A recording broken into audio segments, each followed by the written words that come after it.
Hello दोस्तों, एक बार फिर से हम आ चुके हैं अपने यूपी ट्रिपल एससी जो पेपर कंडक्ट हुआ है 2 फरवरी को। इसमें एनालिस्ट की पोस्ट आई थी और इस पेपर पे डिस्कस कर रहे हैं, लगातार हम बने हुए हैं।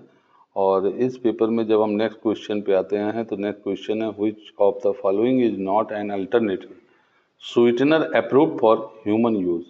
तो यहाँ पे काफ़ी बच्चे कंफ्यूज होंगे, तो इन्होंने पूछा है नॉट अल्टरनेटिव है, जो नहीं है अप्रूव्ड और ह्यूमन यूज के लिए, तो इसमें ऑप्शन डी सही होगा, सोडियम साइक्लामेट।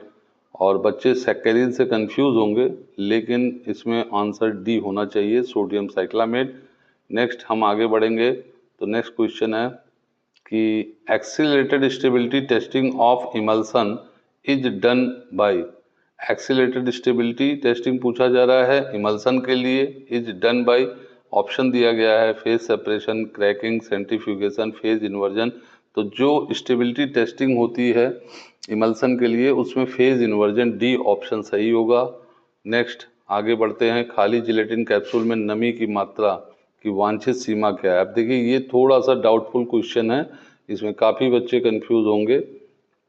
तो यहाँ पे कई बच्चों ने 1 से 2% भी टिक किया होगा, मतलब ऐसा मैं भी मानता हूँ कि 1 से 2% खाली जिलेटिन कैप्सूल के लिए पूछा जा रहा है, मॉइस्चर कंटेंट एम्प्टी जिलेटिन के लिए। लेकिन कुछ बुक्स में जिलेटिन कैप्सूल में जो वांछित सीमा है 16 से 18% भी आ सकता है आंसर। तो इसके लिए थोड़ा सा वेट कर लेंगे जब तक यूपी ट्रिपल एससी की आंसर की नहीं आती है, और इस पर बात कर लेंगे। नेक्स्ट है कि आपसे पूछा जा रहा है पॉली ऑक्सी इथाइलिन सॉर्बिटान मोनोओलिएट इज। यहाँ पे नाम दिया गया है पॉली ऑक्सी इथाइलिन सॉर्बिटान मोनोओलिएट। तो ये जो नाम है, केमिकल नेम है, ये पैन 18 का होता है। पैन 80 जो होती है इसका केमिकल नेम होता है, ये पूछा जा रहा है। और मैं जैसे पहले भी बता चुका हूँ कि पेपर इजी नहीं है, पेपर टफ है। अगर जिन बच्चों के अभी तक आंसर की नहीं मैच हुए हैं तो वो आंसर इससे मैच कर सकते हैं। और ज़्यादातर बच्चे कम मार्क्स में हैं, और किसी भी ऑल इंडिया लेवल पे किसी भी ऑनलाइन चैनल्स में कहीं भी इसके आंसर की भी आए नहीं हैं। और बच्चों की उत्सुकता के वश में, और हमने ये सोचा कि इस पे जो है क्वेश्चन पहले बना के दिया जाए, जिससे बच्चों की जो उत्सुकता है, क्योंकि फार्मेसी विधा में इतने सारे कॉलेज होने के बावजूद भी और इतने सारे ऑनलाइन चीज़ें सुविधाएं होने के बाद भी, पेपर ख़त्म होने के लगभग 48 घंटे बाद भी किसी ने भी इस पर कोई सोल्यूशन नहीं डाला, और ये अब तक की सबसे बड़ी वैकेंसी है। तो ये थोड़ी सी बात हमको कम समझ में आती है। नेक्स्ट क्वेश्चन पे आते हैं, which capsule size has the smallest capacity पूछी जा रही है यहाँ से आपको, ना कि लार्जेस्ट। स्मॉलेस्ट कैपेसिटी, तो यहाँ पे सीधा और सीधा आंसर होगा आपका सी, जो कि 5 नंबर की जो कैप्सूल है, 0 1 2 3 4 5 नंबर की स्मॉलेस्ट होती है। और 0 1 ये सारी चीज़ें हम एनिमल हस्बेंड्री इनमें यूज़ करते हैं।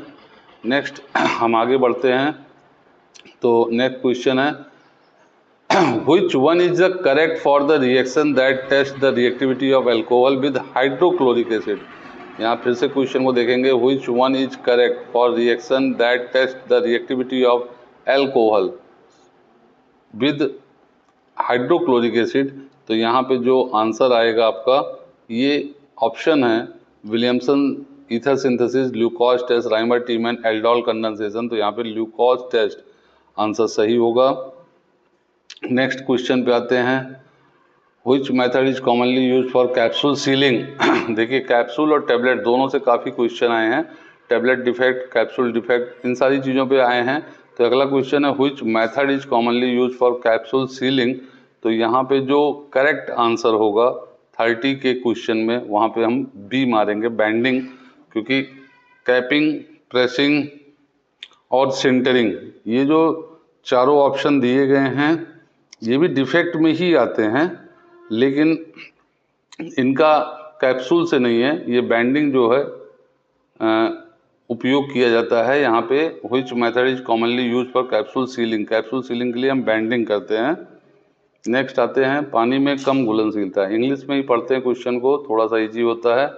Which of the following is the most common method to enhance the solubility of poor water soluble drug.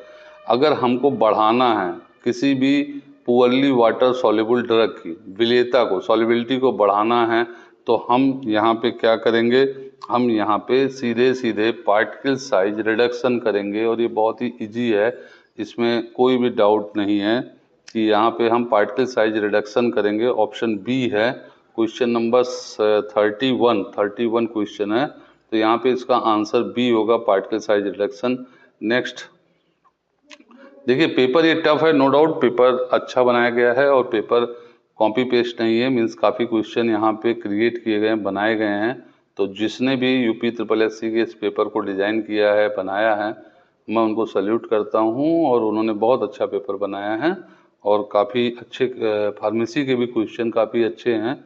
तो यहाँ से जिन बच्चों की प्रिपरेशन अच्छी होगी उनको फ़ायदा हो जाएगा। बाकी मेरी तरफ से ऑल द बेस्ट सभी बच्चों को है। तो नेक्स्ट क्वेश्चन पे आते हैं, पेरेंटल औषधियाँ इंग्लिश में, parental drug are administered dash and internal drug are taken. मतलब यहाँ पे दो ड्रग दी गई हैं आपके पास, एक तो दी गई है पेरेंटल ड्रग और दूसरी दी गई है इंटरनल ड्रग। इंटरनल ड्रग कैसे लिया जाता है, तो एक्चुअल में काफ़ी बच्चे यहाँ पे कंफ्यूज होंगे क्योंकि कॉम्बिनेशन में आंसर दिया गया है।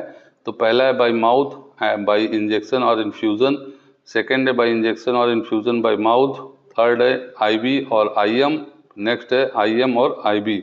तो यहाँ पे हम जब देखेंगे तो इसमें हमारा पेरेंटल भी है और हमारा इंटरनल ड्रग भी है। तो यहाँ ऑप्शन बी जो होगा, बाय इंजेक्शन और इन्फ्यूज़न और बाय माउथ, ये सही आंसर होगा। क्योंकि जो ये इंटरनल ड्रग्स हैं ये माउथ के थ्रू ही डायरेक्ट जीआईटी में इंटर करते हैं और कई बार हम कैपिलरी का यूज़ करते हैं।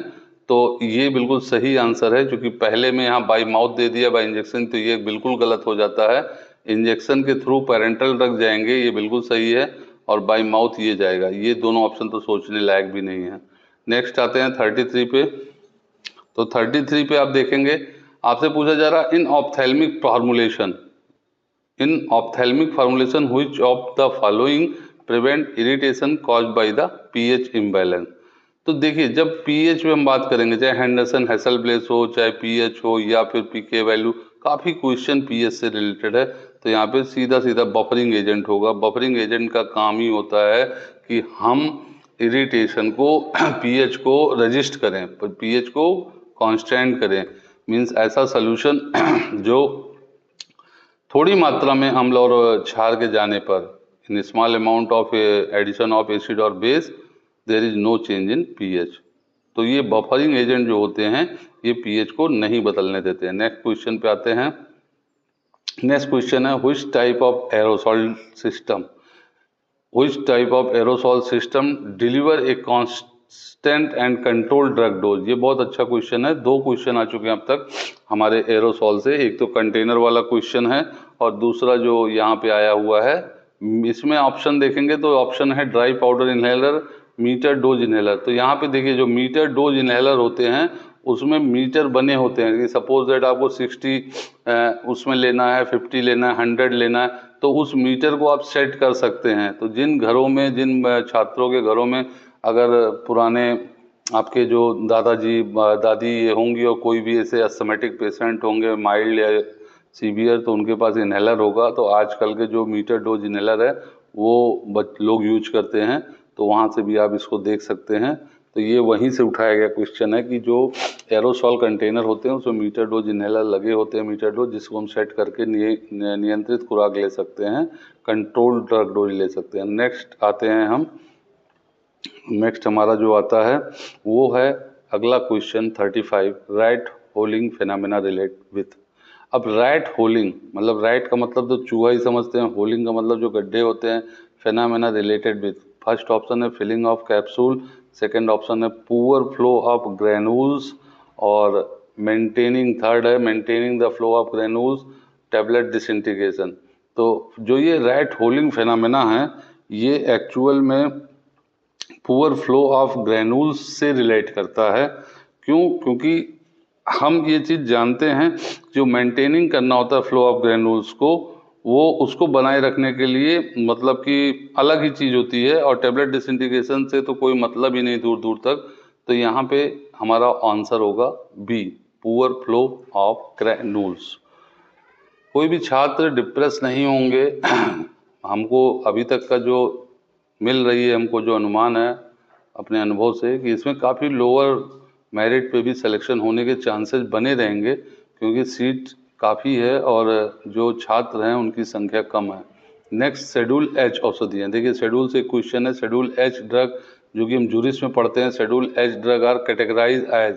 तो यहाँ पे जिन बच्चों ने पूरे शेड्यूल को रटा होगा, तो वहाँ पे आप देखेंगे कि जो प्रिस्क्रिप्शन ड्रग हैं ये शेड्यूल एस से आते हैं, और यही सही आंसर है ऑप्शन ए। तो यहाँ पे प्रिस्क्रिप्शन ड्रग को ही करना है। Export only drug, habit forming drug, OTC drug, तो ये काफ़ी ही मतलब वैसा वाला ऑप्शन दिया है। यहाँ पे क्वेश्चन को इजी किया गया है। अगर और भी जो शेड्यूल्स में आते हैं उनको ऐड करते हैं तो टफ होता है। नेक्स्ट आते हैं, ये बहुत ही अच्छा क्वेश्चन है, काफ़ी बच्चों ने इस क्वेश्चन को छोड़ दिया और ये गलत किया है, लेकिन करना चाहिए था। इसमें पूछा जा रहा है sample containing protein of 50 kDa, 30 kDa and 10 kDa। देखिए एक सैंपल है जिसमें हम हमेशा मिक्सचर सैंपल की बात करते हैं, तो उसमें 50, 30, 10 का दे दिया इन्होंने। Is run through gel filtration chromatography. Gel filtration chromatography की बात की जा रही है, उसमें से सैंपल को पास किया गया है, और हम इस चीज़ को जानते हैं कि जेल क्रोमेटोग्राफी में इसने पूछा है व्हिच इल्यूट फर्स्ट, कौन सबसे पहले बाहर की तरफ निकलेगा। तो यहाँ पे 50 kDa, चूँकि सबसे भारी पार्ट जो होगा वो जेल क्रोमेटोग्राफी में सबसे पहले निकलेगा, तो जेल क्रोमेटोग्राफी में यहाँ पे आंसर होगा आपका बी, 50 kDa। नेक्स्ट आते हैं, अगला क्वेश्चन है कि फॉर मेडिकल डिवाइस। देखिए ये बहुत कॉमन है, इसमें कोई फार्मेसी का जो है नहीं है। ये क्वेश्चन तो घरों में भी अब आजकल आपके जो इक्विपमेंट है उनमें दिखता है। For medical device requiring electricity the level must mention. जब भी हम कोई फ्रिज लेते हैं, टीवी लेते हैं, एसी लेते हैं, ऐड में आता है तो उसकी पावर रेटिंग को मेंशन करता है। जो कोई भी मेडिकल डिवाइस है रिक्वायरिंग इलेक्ट्रिसिटी, अगर हम फ्रिज की बात करते हैं तो फ्रिज भी एक मेडिकल डिवाइस है जिसमें सारी चीज़ों को हम रखते हैं, तो उसमें एक रेटिंग की लेवल लगा रहता है। और बेसिकली जो रेटिंग होती है ना, ये किसी भी डिवाइस पे अगर लगी है तो वो उसकी बिजली की मात्रा जो कितना खर्च कर रही है, कितना उसको बचाएगी, उस हिसाब से ग्रेडिंग होती है, 3 स्टार, 4 स्टार, 5 स्टार, और इसको वाट पे नापा जाता है वाट, जिसकी W से मेंशन करते हैं। तो ये एक महत्वपूर्ण चीज़ है कि हम लोग इसको देखते रहते हैं, और यहाँ पे पावर रेटिंग पे क्वेश्चन भी बन गया है। तो 39 पे आते हैं, line beaver, which statement about line beaver plot is not true. देखिए क्वेश्चन में पूछ रहा है कौन सा स्टेटमेंट जो लाइन बीवर प्लॉट के लिए नहीं है, सत्य नहीं है। तो यहाँ पे काफ़ी कंफ्यूजन हो रहा है, क्योंकि इन्होंने जो क्वेश्चन पूछा है कि ट्रू नहीं है, derive from Michaelis Menten equation, true है, use to calculate V max and K M, true है, represent a double reciprocal plot, also yield a straight line. तो यहाँ पे जो कंफ्यूजन बन गया है कि कौन सा नहीं ट्रू है, इस पर थोड़ा सा डाउट है इस क्वेश्चन में। क्यों? क्योंकि रिप्रेजेंट करता है डबल रेसिप्रोकल प्लॉट को, ठीक है, लेकिन यहाँ पे जो सही आंसर होगा ये always yield a straight line, मतलब स्ट्रेट लाइन जो है हमेशा नहीं देगा ऐसा। लेकिन इस पर थोड़ा सा हम वेट कर लेंगे। अभी 39 पे हम इसको अभी डी मान के चल रहे हैं, कोई संशोधन होगा तो यूपी ट्रिपल एससी की जो आंसर की आएगी वहाँ से हम देखेंगे। नेक्स्ट आते हैं, why it is the necessary to use a saturated chamber. Saturated means संतृप्त कक्ष हम क्यों यूज करते हैं? बी फॉर्म फर्स्ट ईयर से ही ये प्रैक्टिकल शुरू हो जाते हैं टीएलसी बेस्ड पे, और टीएलसी से काफ़ी क्वेश्चन आए हैं। मुझे लगता है 3 या 4 क्वेश्चन हैं जो टीएलसी से ही पूछे गए हैं। तो टीएलसी क्यों use saturated chamber during TLC development, तो पूछ रहे हैं और ऑप्शन दे रहे हैं, to enhance spot visibility, to prevent solvent evaporation, to reduce sample diffusion, to maintain solvent equilibrium. तो मैं बिल्कुल नमन कर रहा हूं जिसने भी इस क्वेश्चन को बना के डाला है और पेपर को बनाया है। ये बिल्कुल प्रैक्टिकल बेस के पर्सन हैं और इनके अनुभव से ये क्वेश्चन इन्होंने डाला है।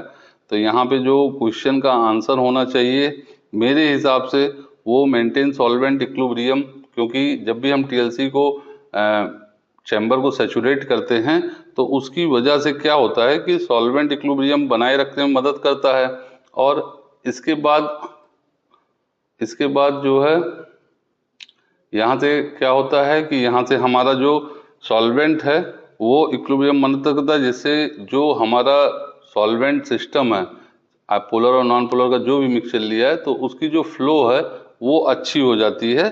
क्यों? क्योंकि स्थिर रहना जरूरी है। मतलब जिस एनवायरनमेंट में वो सॉल्वेंट कैपिलरी एक्शन के थ्रू रन कर रहा है, ऊपर की तरफ चढ़ रहा है, तो जो भी नॉन पोलर पोलर का रेशियो है तो उसको सेम एनवायरनमेंट मिलता रहे। और ये भी बात सही हो सकती है कि टू प्रिवेंट सॉल्वेंट इवोपोरेशन, क्योंकि भाई जो चैम्बर डेवलप किया गया है तो वहाँ पे सॉल्वेंट का इवोपोरेशन ना होने पाए, क्योंकि ज़्यादातर वोलेटाइल सॉल्वेंट लेते हैं, वाटर तो होता ही होता है, लेकिन हम मेथेनॉल, एथेनॉल, कई सारे solvent polar to non polar में लेते हैं, तो उनका इवोपोरेशन ना हो पाए प्रिवेंट करने के लिए। लेकिन यहाँ देखिए, टू प्रिवेंट सॉल्वेंट इवोपोरेशन की कच्छ को ढकना एक अलग है, लेकिन ये पूछे necessary to use a saturated chamber during TLC development. क्यों नेसेसरी है सैचुरेटेड चैम्बर डेवलप करना? तो उसमें जो ऑप्शन लग रहा है हमें वो यही है, ऑप्शन डी 40 में डी होगा, जहां पे to maintain solvent equilibrium. Equilibrium का मतलब होता है साम्या अवस्था, और साम्या अवस्था मीन्स होती है कि अग्र दिशा रिएक्शन जो होगी वो पश्चिम दिशा के बराबर होगी। Forward direction reaction is equal to backward direction reaction. और इस पे हमने जो है लॉ ऑफ मास एक्शन में देखा था, वहां पे पढ़ा था इक्विलिब्रियम के बारे में। और आगे आते हैं टीएलसी पे ही अगला क्वेश्चन। देखिए क्या दमदार परफॉर्मेंस है यहाँ पे टीएलसी का, कि इन्होंने एचपीएलसी गैस को भी पीछे छोड़ रखा है। और टीएलसी जो क्रोमेटोग्राफी है बहुत ही पुरानी है, पहली है, सबसे पुरानी क्रोमेटोग्राफी है। सारे बच्चे इसको परफॉर्म करते हैं, सारे टीचर ऑलमोस्ट इसको कराते हैं, क्योंकि एचपीएलसी गैस हर जगह अवेलेबल नहीं है। लेकिन इस पेपर का जो अभिषेक सिंह है, जो अभी छक्के के बहुत मार रहा है ना, वो टीएलसी ही निकला है क्रोमेटोग्राफी में। और टीएलसी पे हम देखते हैं अगला क्वेश्चन आ रहा है, after running a TLC the RF value of all spot are too close to 1, what adjustment should you make in the system. धन्य हो जिसने भी इस पेपर को लिखा है, बनाया है, और बहुत अच्छा किया है कि बहुत ही टीचर आजकल ऑनलाइन और ये चीज़ें पढ़ पढ़ के बुक से दूर भाग रहे थे, बेसिक प्रैक्टिकल से दूर भाग रहे थे बच्चे। तो इस पेपर ने एक बार दिखा दिया है, इस क्वेश्चन ने, कि आपको लैब में तो आना ही पड़ेगा, और जब तक आप प्रैक्टिकल नहीं करेंगे तब तक ऐसे क्वेश्चन को आप समझ नहीं पाएंगे, क्योंकि ये चीज़ें आपको प्रैक्टिकल नॉलेज से ही मिलती हैं। मैं बार बार बच्चों से रिक्वेस्ट करता हूँ, टीचरों से, कि आप लैब में समय दीजिए, प्रैक्टिकल करिए। तो after running a TLC the RF value of all spot are too close. देखिए जो आरएफ वैल्यू है वो हमारे सारे क्लोज हो गए। मान लीजिए 3 सैंपल का मिक्सचर है ए बी सी, और what adjustment should you make in the system, decrease solvent polarity, increase solvent polarity. तो चूंकि हम पोलर नॉन पोलर का रेशियो लेते हैं और हमेशा एक से कम की तरफ, मतलब एक से कम ही आएगी आरएफ वैल्यू, क्योंकि distance table by solvent upon distance table by solute. तो ये आरएफ वैल्यू के लिए जब हम करते हैं तो यहाँ डिक्रीज करना पड़ेगा हमें। सॉल्वेंट की जो पोलरिटी है, मतलब हमारा जो नॉन पोलर सॉल्वेंट है, इसी को हम बोलते हैं हिट एंड ट्रायल मेथड। कि जब भी कोई नया जो हम कंपाउंड या मिक्सचर लेते हैं, अगर उसकी टीएलसी रन करनी है तो वहाँ पे हिट एंड ट्रायल मेथड में हम अलग अलग रेशियो में polar to non polar solvent को सेट करते हैं। जैसे कभी 7:3 किया, फिर 8:2 किया, फिर 9:1 किया। क्यों? क्योंकि स्पॉट की जो विजिबिलिटी है, जो चीज़ें हैं उसमें गैप रहे। तो हम यहाँ पे सही आंसर ए है, डिक्रीज सॉल्वेंट पोलरिटी। और ये अच्छा क्वेश्चन लगा मुझे, और इस पे जो है काफ़ी ज़्यादा जो है बच्चों के गलत होने के चांस हैं, या देखने में तो इजी हो सकता है गलत हो गए, लेकिन ज़्यादा बच्चे सही भी कर सकते हैं। नेक्स्ट क्वेश्चन पे आते हैं, the isotope peak for chlorine. देखिए isotope peak for chlorine in a mass spectrum से इकलौता ये क्वेश्चन आया हुआ है, हैज ए रेशियो ऑफ। तो जो इन्होंने क्वेश्चन पूछा है क्लोरीन के लिए कि आइसोटोप पीक जो होंगे वो मास स्पेक्ट्रम में किस रेशियो में होंगे, तो यहाँ पे आपका जो आंसर होगा, ऑप्शन जो दिए गए 2:1, 1:3, 3:1, तो ये 3:1 सही करेक्ट आंसर है। 42 में सी 3:1। नेक्स्ट देखिए, अगेन टीएलसी डोमिनेंट होता हुआ पूरे पेपर पे। मुझे तो ऐसा लगता है कि कुछ कैटेगरी में, in case of ST student में, अगर टीएलसी और कुछ 2-3 चैप्टर अच्छे से करके चले आएंगे तो उनका सिलेक्शन हो जाएगा। The mechanism of separation in silica gel TLC is. देखिए बहुत बढ़िया क्वेश्चन है, the mechanism of separation in silica gel TLC is. तो यहाँ पे दो मतलब डिफ्यूजन, पार्टीशन, एडजॉर्शन और कैपिलरी एक्शन है, लेकिन यहाँ पे जो एडजॉर्शन है ये इसका बेसिक मैकेनिज्म है। एडजॉर्शन चूंकि सिलिका जेल की लेयर होती है उसके ऊपर से सॉल्वेंट रन करता है, तो वो एडजॉर्शन बेसिक जो उसका मैकेनिज्म है बेस्ड है एडजॉर्शन पे। लेकिन जो मैकेनिज्म होती है अगर हम इसको देखें तो capillary action, due to capillary action की वजह से वो सॉल्वेंट ऊपर की तरफ रन करता है। जहां हमने स्पॉटिंग दी है वो स्पॉट पर्टिकुलर उस सॉल्वेंट के साथ रन करता है, कैपिलरी एक्शन।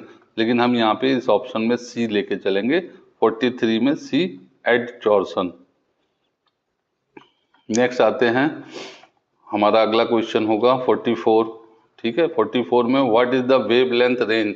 ये भी बहुत कॉम्प्लिकेटेड किया, कई बच्चे परेशान हो चुके हैं, इन्होंने कॉम्प्लिकेशन किया है। What is the wavelength range of UV spectrum. तो यूवी स्पेक्ट्रम की वेव रेंज पूछी है, लेकिन ऑप्शन में इन्होंने सीधा ना पूछ के 200 से 800 nm कर दिया, 100 से 400 कर दिया, 300 से 1000 कर दिया, 400 से 1600 कर दिया। तो ये दोनों तो गलत हो जाते हैं, लेकिन ए और बी 200 से 800 और 100 से 400 इनमें बहुत ही अच्छा कंफ्यूजन बच्चों में बनेगा। पर चूंकि हम ये जानते हैं कि 200 से 400 होनी चाहिए, लेकिन अब यहाँ 100 से 400 दिया है, तो हम इसके साथ 200 से 800 में जाएंगे। क्यों? क्योंकि जितने भी विजुअल के केस में रहेंगे वो 800 तक भी जाते हैं अलग अलग कलर के लिए, तो इस वजह से हम इसको टिक कर रहे हैं। लेकिन इस क्वेश्चन पे भी हम वेट एंड वॉच करेंगे कि यूपी SSS की जो आंसर की आ रही है उसमें किस आंसर को लिया गया है, ए या बी। इस दो में कंफ्यूजन है, लेकिन ए ही करेक्ट आंसर होना चाहिए मेरे हिसाब से। नेक्स्ट क्वेश्चन है, in flame photometer which of the following element produces an intense yellow emission. तो फ्लेम फोटोमीटर में जिस भी स्टूडेंट ने प्रैक्टिकल किया होगा, 7 सिम एनालिसिस में आपके आता है फ्लेम फोटोमेट्री, और इसका प्रिंसिपल इंस्ट्रूमेंटेशन और एप्लीकेशन भी है, और AKTU के सिलेबस में यहाँ पे फ्लेम आपका जो है प्रैक्टिकल सब्जेक्ट भी है। तो भैया ये तो बस आप अगर किए होंगे तो तुरंत आपको दिख जाएगा, सोडियम पोटेशियम फिल्टर होते हैं, और जो येलो कलर का एमिशन है वो सोडियम की वजह से आता है, क्योंकि हम कोई भी सैंपल लेते हैं तो फिल्टर यूज करते हैं फ्लेम फोटोमीटर में, तो वहाँ पे हमें सोडियम को सेट करना पड़ता है। तो मेरा जो बार बार कहना है सारे छात्रों से कि भैया आप लोग प्रैक्टिकल करते रहिए, और जो टीचर कहीं भी हैं, किसी भी कॉलेज में टीचिंग कर रहे हैं, पढ़ा रहे हैं, अगर उनको मौका मिल रहा है तो अच्छे से डीप में जाइए, प्रैक्टिकल कराइए, रिसर्च इनोवेटिव बनाइए बच्चों को, जिससे हर इंस्ट्रूमेंट पे आपका हाथ सफा हो और आपका कहीं भी चयन सुनिश्चित हो सके। नेक्स्ट क्वेश्चन पे आते हैं, क्या है 46। नेक्स्ट क्वेश्चन है, which of the following statement regarding the M/Z ratio in mass spectroscopy. देखिए मास से दूसरा क्वेश्चन फिर से आया है, तो मास के लिए हम बात करेंगे। यहाँ पे आइसोटोप क्लोरीन का आया था, इसी के सामने इन्होंने दूसरा दिया है। तो M/Z ये बिल्कुल शुरू में ही लिखा रहता है, मास टू चार्ज रेशियो के लिए होता है। तो यहाँ पे जो हमारा आंसर होगा 46 में ए सही हो जाएगा, आगे हम पढ़ेंगे ही नहीं। कई बार जब हमें कॉन्फिडेंस ए ऑप्शन ही मिल जाए तो हमें नीचे जाना भी नहीं चाहिए। क्यों? क्योंकि समय भी तो बचाना है।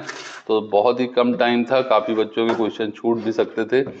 तो which indicator, next question 47, which indicator is commonly used in redox titration use involving iodine। अगर आयोडीन यूज हो रहा है तो रिडॉक्स टाइट्रेशन में कौन सा इंडिकेटर, इंडिकेटर ने भी बहुत ही कह ढाया है इस पेपर पे, और इंडिकेटर कई बार जो सूचक है कई बार अलग अलग प्रश्न में आया है। तो यहाँ पे स्टार्च होगा, और ये मैं बार बार स्टूडेंट से कह रहा था कि इसमें आप एक टेबल बना लीजिए इंडिकेटर का, कि कौन कौन से इंडिकेटर कौन कौन से टाइट्रेशन और बाकी चीज़ों में यूज होते हैं।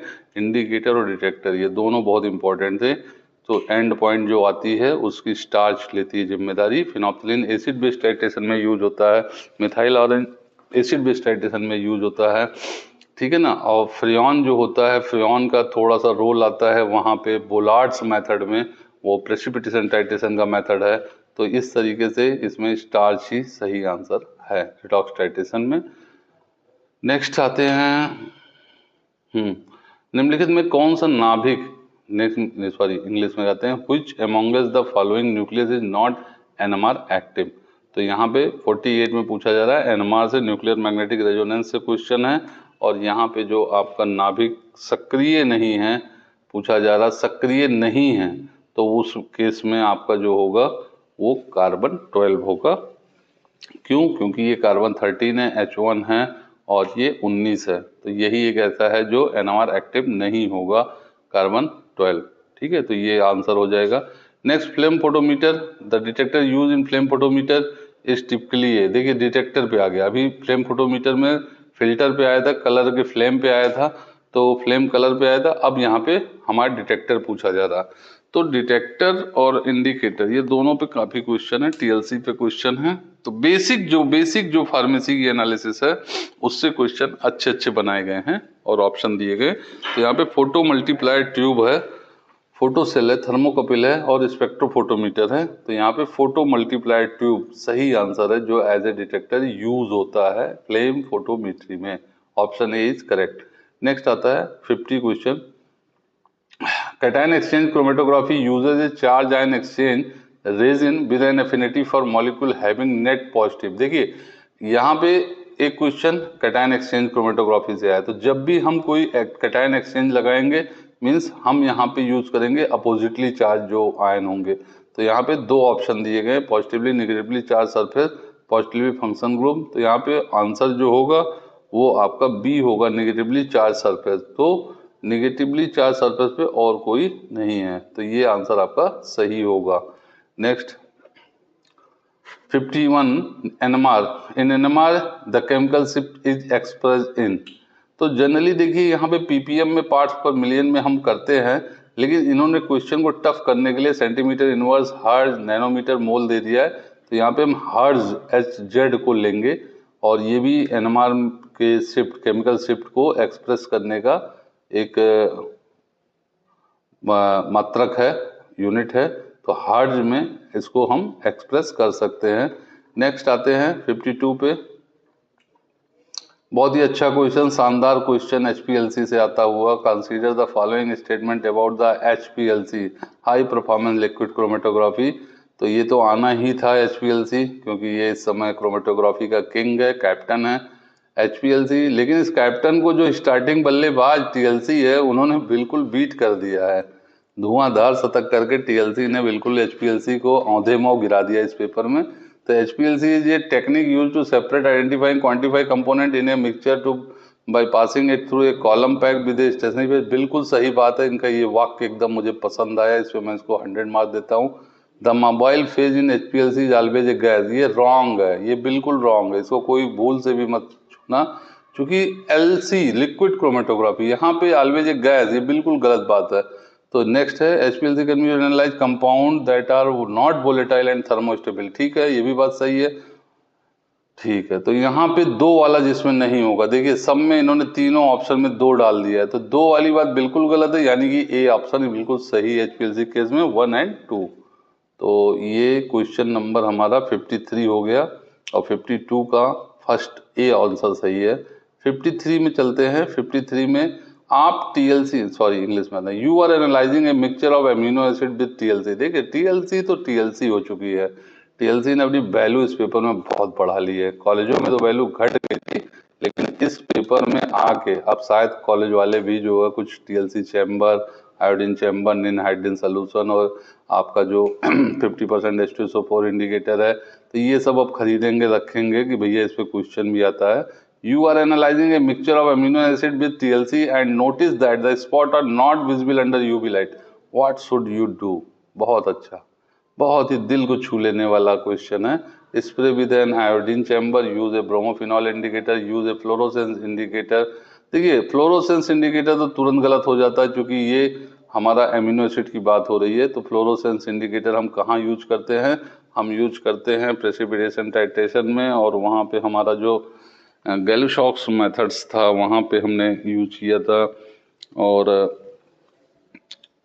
एक फजांस मेथड है, फजांस सॉरी, गैलुशॉक में टर्बिडिटी आती है, फजांस मेथड में हम यूज करते हैं ईओसिन, डाइक्लोरोफ्लोरोसिन, ये सारे इंडिकेटर होते हैं। ब्रोमोफिनॉल नहीं यूज करेंगे।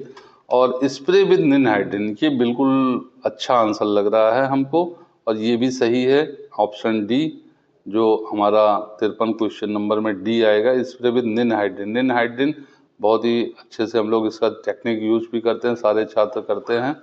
तो ये है और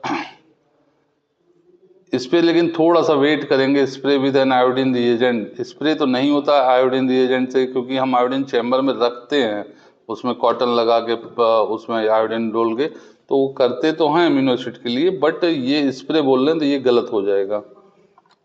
ठीक है, नेक्स्ट बढ़ते हैं हम लोग 54 की तरफ और अगले क्वेश्चन की तरफ। व्हिच इलेक्ट्रोकेमिकल टेक्निक, ये भी काफ़ी अच्छा क्वेश्चन है। Which electrochemical technique provide information about the concentration of an electroactive species. तो यहाँ पे जब 54 में जाएंगे तो एम्पेरोमेट्री जो होती है ये इंफॉर्मेशन प्रोवाइड करती है कंसंट्रेशन ऑफ इलेक्ट्रोएक्टिव स्पीसीज कि क्या कंसंट्रेशन है इलेक्ट्रोएक्टिव स्पीसीज की, एम्पेरोमेट्री। और इसको ऑप्शनल में वोल्टामीटर भी बोलते हैं, तो इन्होंने वोल्टामीटर ना देके ये नाम दिया है टब बनाने के लिए। नेक्स्ट आते हैं इन क्लीन एरिया क्लासिफिकेशन 55 में, in clean area classification which ISO class correspond to a maximum available particle count of 3520 पर cubic metre for particle less than 0.5 micrometre. तो यहाँ पे 55 में हम देखेंगे तो यहाँ पे जो ऑप्शन है वो बी ISO क्लास 5। तो ISO क्लास 5 जो होता है उसमें ये चीज़ देखते हैं कि कितना जो हमारा पार्टिकल पर क्यूबिक मीटर प्रेजेंट है, तो उसको हम देखते हैं। और ISO मतलब ये जूरिच से रिलेटेड है, और इसमें जब हम देखेंगे तो ISO क्लास 6 है, ISO क्लास 7 है, ये रॉन्ग है। ISO 5 जो है ये बिल्कुल सही आंसर है। नेक्स्ट हम आएंगे, आगे बढ़ेंगे, पोटेंशियोमेट्रिक अनुमापन, सॉरी इंग्लिश में आते हैं 56 में, in potentiometric titration the end point is determined by the potentiometric titration the end point. देखिए फिर से वही इंडिकेटर और उस पर क्वेश्चन आ गया। तो measuring the electrode electric potential जो 56 है ये आंसर बिल्कुल सही है, मेजरिंग द इलेक्ट्रिकल पोटेंशियल। तो हम यहीं टिक कर देंगे। आगे देख लेते हैं colour change of an indicator, ये बिल्कुल गलत बात है। ये कलर चेंज की बातें हम एसिड बेस टाइट्रेशन में करते हैं। वॉल्यूम ऑफ टाइट्रेशन आइडेड ये भी नहीं होगा, मेजरिंग द pH ये भी नहीं होगा। तो ये आंसर बिल्कुल सही है। तो कुछ क्वेश्चन अब बहुत ही अच्छे बनाए गए हैं और कुछ क्वेश्चनों में थोड़ा सा टर्न आउट किया गया है, स्पिन और गूगली का यूज किया गया है, और जिसने भी पेपर को सेट किया है वो अच्छा पेपर बनाया है। और मुझे तो इस बात की बहुत खुशी है कि बहुत दिनों बाद इतनी बड़ी वैकेंसी हमारे फार्मेसी के छात्रों के लिए आई हुई है, और इसमें कुछ बच्चों का चयन होगा। मेरी तरफ से तो जो भी बच्चे चयन होकर सरकारी नौकरी पाते हैं उनको ढेर सारी बधाइयाँ हैं। खूब अच्छे से आगे बढ़ें, खूब अच्छे से करें, और अगर अभी सिलेक्शन हो जाता है तो भी आप अपनी पढ़ाई बंद मत करिएगा, पढ़ाई करते रहिएगा। नेक्स्ट क्वेश्चन पे आते हैं, base for chewable tablet include, मतलब ये पूछ रहे हैं क्या बेस हम यूज करते हैं। तो भैया ये बहुत रटाया गया, बहुत फेमस लैकमैन और हर जगह लिखा हुआ क्वेश्चन है। मैनिटॉल 100 बार से ज़्यादा GPAT की किताबों में और या ऑनलाइन कोचिंगों में कराया गया होगा, लेकिन जहाँ पे सिलेक्शन की बात है वहाँ प्रैक्टिकल की बात आ रही है कि भाई जो प्रैक्टिकल करना ज़रूरी क्यों है। तो ये मैनिटॉल सही है। यहाँ पे हमारा 57 में बी जो ऑप्शन है वो सही है। सारे छात्रों की जो आंसर शीट है वो अलग अलग हो सकती है, ऑप्शन भी बदल सकते हैं। तो इस पे आपसे हमारा अनुरोध है कि आप पूरे के पूरे पेपर में जो हमारा आ रहा है इस सेट में चेक करते रहिए कि अब में कौन सा ऑप्शन सही है। नेक्स्ट आते हैं, which of the following is not a common tablet defect. अब यहाँ पे पूछ रहे हैं कि कौन सा टेबलेट डिफेक्ट नहीं है, कॉमन टेबलेट डिफेक्ट नहीं है। तो भैया मोटलिंग है, मोटलिंग पे क्वेश्चन पहला वाला भी हमने डिस्कस किया था, क्रैकिंग है, चिपिंग है, टिनिंग है। तो यहाँ पे जो ये सारे डिफेक्ट है ये आते हैं टेबलेट डिफेक्ट में, सिवाय टिनिंग को छोड़ के। टिनिंग जो होती है ये ऑप्शन डी ये नहीं होती है tablet defect. Mottling unequal distribution of colour मैंने बताया ही था अपने पिछले वीडियो में भी। क्रैकिंग वो जो क्रैकिंग आ जाती है, जिपिंग जो स्टिकीनेस आ जाती है। तो इस वजह से हम आगे बढ़ते हैं। Primary amines are incompatible with, देखिए ये क्वेश्चन काफ़ी घुमाया गया है। प्राइमरी एमीन्स जो हैं वो इनकम्पेटिबल है with lactose, mannitol, methyl cellulose, acacia. तो यहाँ पे एकासिया सही आंसर होगा। नेक्स्ट आगे बढ़ते हैं, when preparing a buffer with maximum buffering capacity the pH of the solution should be. तो ये पूछा जा रहा है when preparing a buffer with maximum buffering capacity the pH of the solution should be. तो यहाँ पे जो ऑप्शन दिया गया equal to P O 0 equal to P K double the P K, तो आपका जो सही आंसर होगा ये इक्वल टू पी के होगा। और इस पे क्वेश्चन आपका हेंडरसन हेसल-ब्लेस आ चुका है, इस पे आपका कई क्वेश्चन है जो पीएस से कोरिलेट करके हैं। तो नेक्स्ट आते हैं 61 पे, which test ensure that coated tablet meet their release profile. तो ये जो टेस्ट है रिलीज प्रोफाइल के लिए वो सीधा और सीधा जो है डिसोल्यूशन के ऊपर डिपेंड करेगा, इंश्योर करेगा, ठीक है ना। डिसोल्यूशन हम करते हैं रिलीज प्रोफाइल के लिए, तो यहाँ पे डिसोल्यूशन ऑप्शन सही हो जाएगा 61 का बी। नेक्स्ट आते हैं अगला question, tetramethylsilane is used as a standard in NMR because it has, देखिए टीएमएस जो होता है वो ये स्टैंडर्ड की तरह यूज होता है। तो इसमें ऑप्शन दिया लो कॉस्ट, ये तो बात गलत है। हाई बॉइलिंग पॉइंट, ये भी बात गलत है। नॉन रिएक्टिव नेचर, ये भी एक तरीके से हाँ नॉन रिएक्टिव तो होता ही है, लेकिन जो सही आंसर है वो है single sharp peak, D option, क्योंकि ये पहले अपना एक शार्प पीक टीएमएस टेट्रामिथाइलसिलेन जो होता है, तो यहाँ पे ये शार्प पीक देता है। नेक्स्ट आते हैं the fundamental principle of IR spectroscopy is based on, तो भैया ये जिसने भी शुरुआत में पहली लाइन आईआर स्पेक्ट्रोस्कोपी की पढ़ी होगी तो वो मॉलिक्यूलर वाइब्रेशन पे होता है, जहाँ पे हम लोग बात करते हैं सिसरिंग की, रॉकिंग की, ट्विस्टिंग की, वेगिंग की और बेंडिंग और एसिमेट्रिक, सिमेट्रिक, तो ये सारी चीज़ों की बातें होती हैं। मॉलिक्यूलर वाइब्रेशन पे बेस्ड होता है, ये बहुत ही जनरल क्वेश्चन है ये, मतलब इस पर किसी बच्चे का गलत नहीं होना चाहिए। Which factor increase scattering in a nephloturbidity analysis. Next question 64 पे हम आते हैं, Which factor, ये पूछ रहे हैं कौन से ऐसे कारक हैं जो इंक्रीज कर देते हैं स्कैटरिंग ऑफ लाइट को, स्कैटरिंग इन ए नेफ्लोटर्बिडिटी मेट्रिक एनालिसिस। तो यहाँ पे जो हमारा पार्टिकल साइज है, पार्टिकल साइज जो होगा वो हमारा इंक्रीज कर देगा स्कैटरिंग ऑफ लाइट को। तो यहाँ पे 64 का बी, 64 में बी सही होगा। नेक्स्ट आता है a compound shows a quartet at 4 ppm and a triplet at 1 ppm in proton NMR spectroscopy, the compound is most likely to be, तो यहाँ पे आंसर आपका बी इथाइल ग्रुप सही होगा। फिनाइल में भी नहीं आएगा, मिथाइल में भी नहीं आएगा, क्योंकि ये एक आपको चाहिए क्वार्टेट और एक चाहिए आपको ट्रिपलेट, तो क्वार्टेट एट 4 ppm और ट्रिपलेट एट 1 ppm, ठीक है। तो ये 65 में आपका आंसर बी इथाइल ग्रुप सही होना चाहिए। और ये जितने भी हमने डिस्कशन किए हैं, चूंकि हमारे काफ़ी जानने वाले छात्र इस पेपर में सम्मिलित हुए हैं, तो उनकी काफ़ी क्वेरी आ रही, सर ये क्वेश्चन इसमें क्या आंसर होगा। तो मेरा खुद से मन था कि जो मैं इन बच्चों की कुछ भी हेल्प कर सकूं, और जिस पे मुझे डाउट लग रहा है उन सारे क्वेश्चन पे मैंने बता दिया है अपना व्यू। और अभी भी हम यही कहेंगे कि थोड़े से वेट करेंगे यूपी ट्रिपल एससी की आंसर की आने की, तो जो 2-3 क्वेश्चन हैं उनके भी जो करेक्ट आंसर होंगे वो आपको मिल जाएंगे। लेकिन मेरी सारे बच्चों के लिए बहुत सारा शुभकामनाएं मेरी है कि आप सभी लोग सेलेक्ट हों और इसमें आगे बढ़ें। पर जिन छात्रों का किसी कारण से अगर इसमें वेटिंग या राय नहीं हो पाता है, पहली बात तो मैक्सिमम बच्चों के हो जाने हैं, मैं श्योर हूँ, डैम श्योर हूँ, लेकिन अगर किसी छात्र का नहीं हो पाता है तो वो घबराएंगे नहीं, कोई तनाव नहीं लेंगे, लगातार अपनी मेहनत जारी रखेंगे। आगे और भी वैकेंसीज आ रही हैं, आ चुकी हैं, केजीएमयू की वैकेंसी आई है, एम्स की आई है, आरआरबी की आई है। तो जो पढ़ाई आप इस पेपर के लिए किए हैं वो वेस्ट नहीं जाएगा।